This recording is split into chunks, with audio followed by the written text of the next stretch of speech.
Continuamos conversando com a doutora Mariângela Badalotti e o doutor Álvaro Petraco.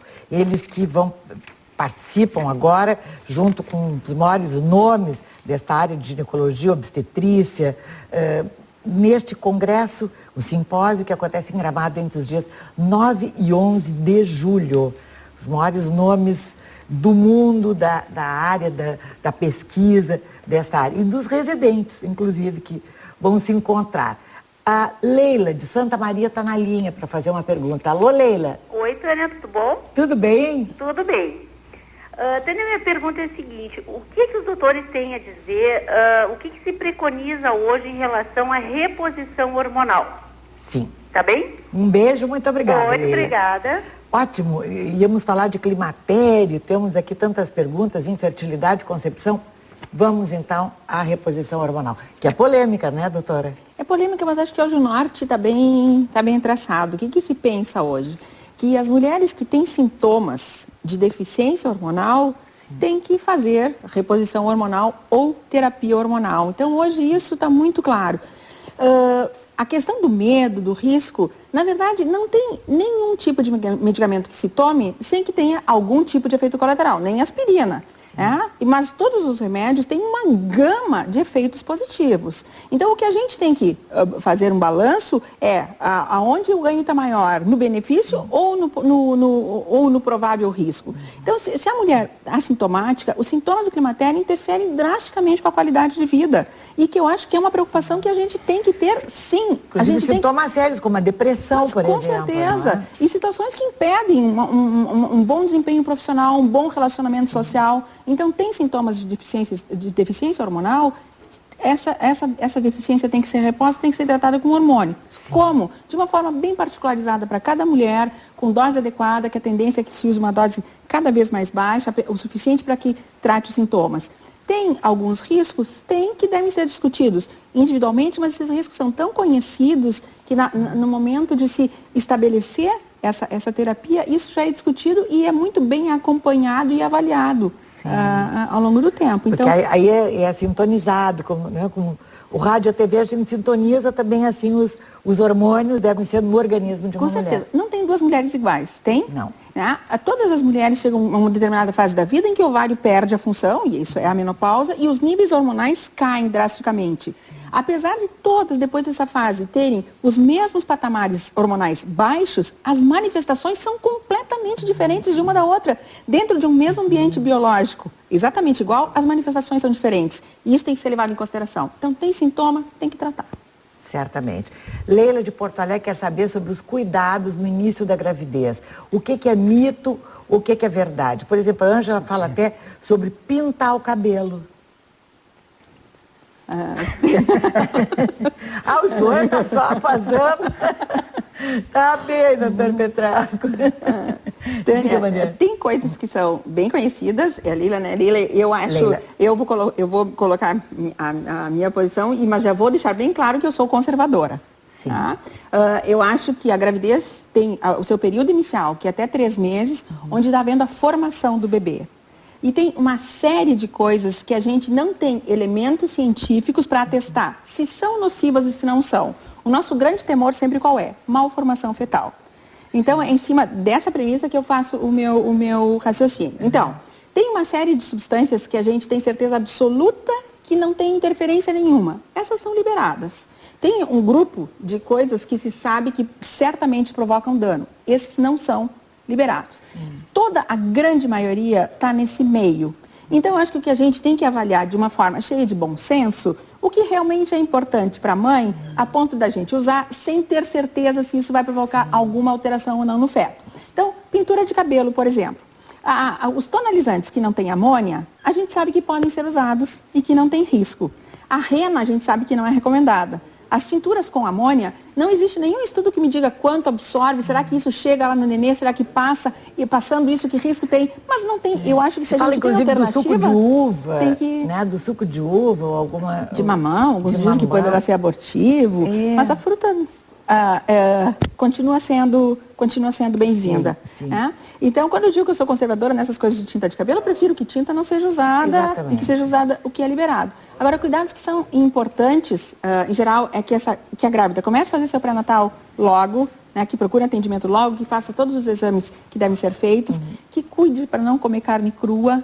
Né? E isso vale para gado, para peixe, para ovelha, para porco, qualquer tipo, nenhuma carne crua, que cuide com as frutas e vegetais não cozidos,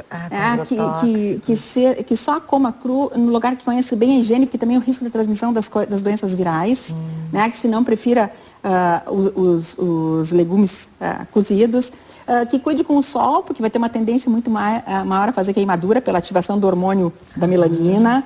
Então, se antes ficava exposta 2, 3 horas do sol, não se queimava, agora cuida que a queimadura vai ocorrer antes. E o resto, assim, acho que é sempre uma discussão com o obstetra, posso usar, vale a pena, não vale? Mas quais são as perguntas que chegam, doutor Petracco, e as dúvidas? Bom, a gente já divulgou tanto sobre isso que não tem mais dúvidas. Não, mas eu acho que tudo isso é extremamente importante. Mas uma coisa que muitas vezes se esquece é os cuidados pré-concepção. Eu acho que isso é extremamente importante.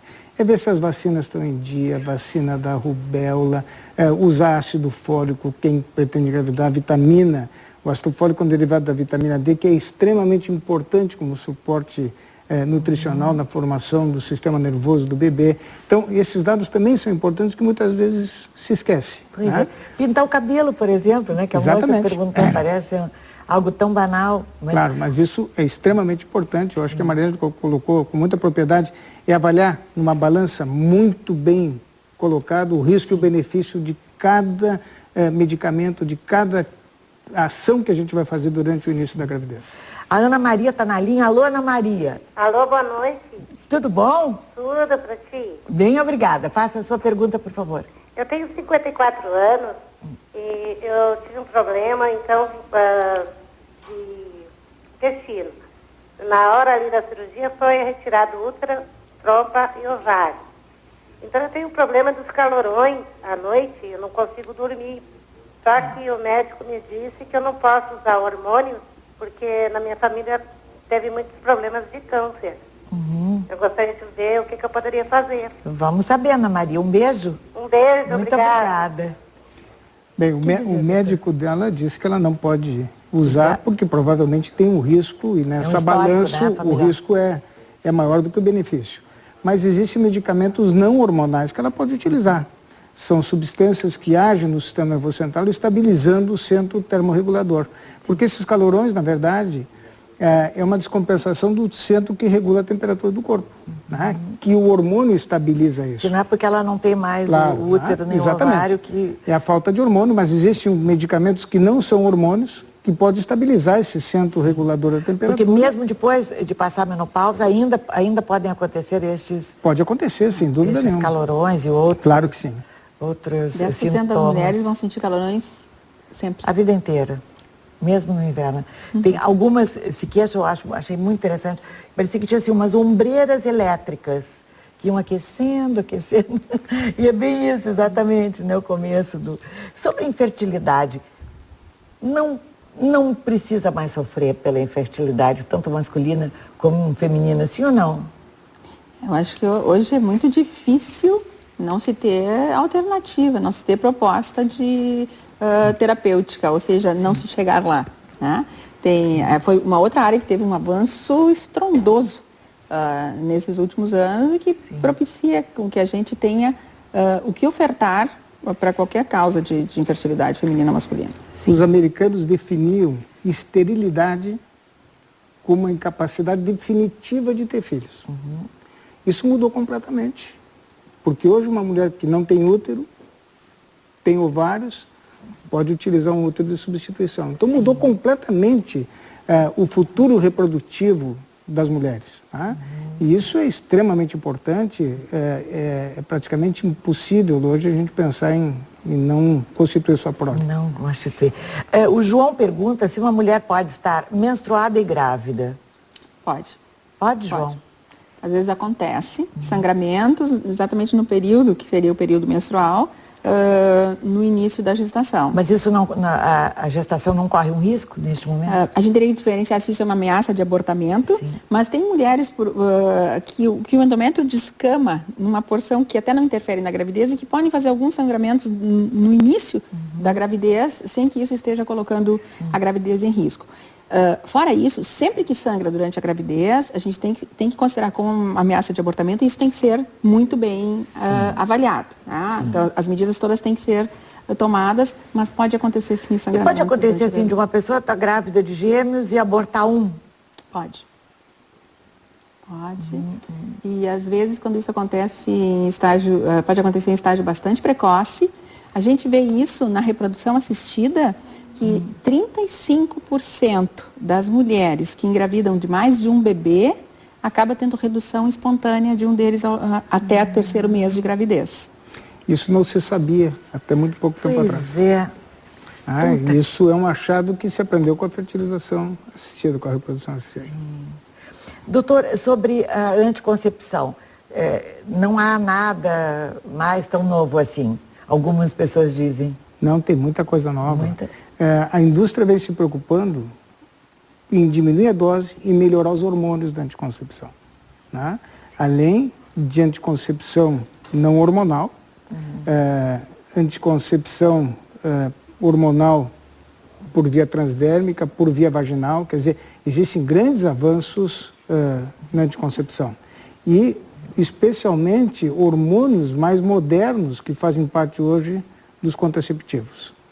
Isso realmente é uma modificação, uma mudança muito importante para a usuária, para a mulher que usa o anticoncepcional hormonal por via oral, né?